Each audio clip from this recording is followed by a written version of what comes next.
आज आपण मनाचे श्लोक क्रमांक 66 मधील श्री समर्थ रामदास स्वामी यांचा सुविचार व त्यामागील अर्थ आणि बोध मराठी, हिंदी आणि इंग्रजीमध्ये जाणून घेणार आहोत. नव्हे सारे संसार हा घोर आहे, मना सज्जना सत्य शोधून पाहे. जनी विष खाता पुढे सुख कैचे, करी रे मना ध्यान या राघवाचे. अर्थ मराठी. या श्लोकात रामदास स्वामीने मनाने कसे आचरण करावे याबद्दल सांगितले आहे की हा संसार खरा नाही आहे आणि अंधकारासारखा भयंकर आहे. म्हणून हे सज्जन मना, तू सत्य काय आहे ते शोधून बघ. आपण जर विष खाल्लं तर आपल्याला सुख कसं मिळणार? म्हणून हे मना, तू प्रभू श्रीरामाचं ध्यान कर.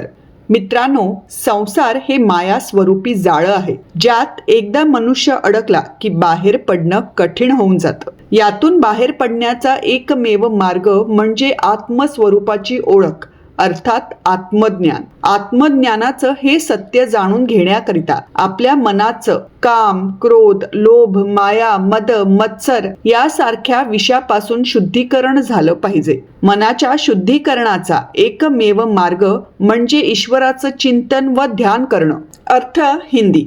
इस श्लोक में रामदास स्वामी जी ने मन को कैसा आचरण करना चाहिए इसके बारे में बताया है कि ये दुनिया असली नहीं है और अंधेरे की तरह डरावनी है. इसलिए हे मन, तो सत्य क्या है इसकी खोज कर. अगर हम जहर खा ले तो खुश कैसे रह सकते हैं. इसलिए हे मन, तू भगवान श्री राम का ध्यान कर. दोस्तों, दुनिया एक भ्रम का जाल है जिसमें एक बार इंसान फंस जाए तो बाहर निकलना मुश्किल हो जाता है. इससे बाहर निकलने का एकमात्र तरीका है आत्मस्वरूप को पहचानना, यानी आत्मज्ञान. आत्मज्ञान का सत्य जानने के लिए हमारे मन को काम, क्रोध, लोभ, भ्रम, मद और ईर्ष्या जैसे जहर से शुद्ध करना होगा. मन को शुद्ध करने का एकमात्र तरीका भगवान का चिंतन और ध्यान है. अर्थ English.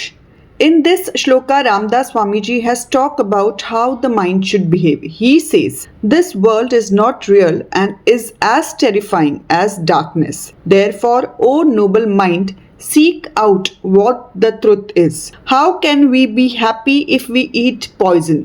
Therefore, O mind, you meditate on Lord Sri Ram. Friends, the world is a web of illusion.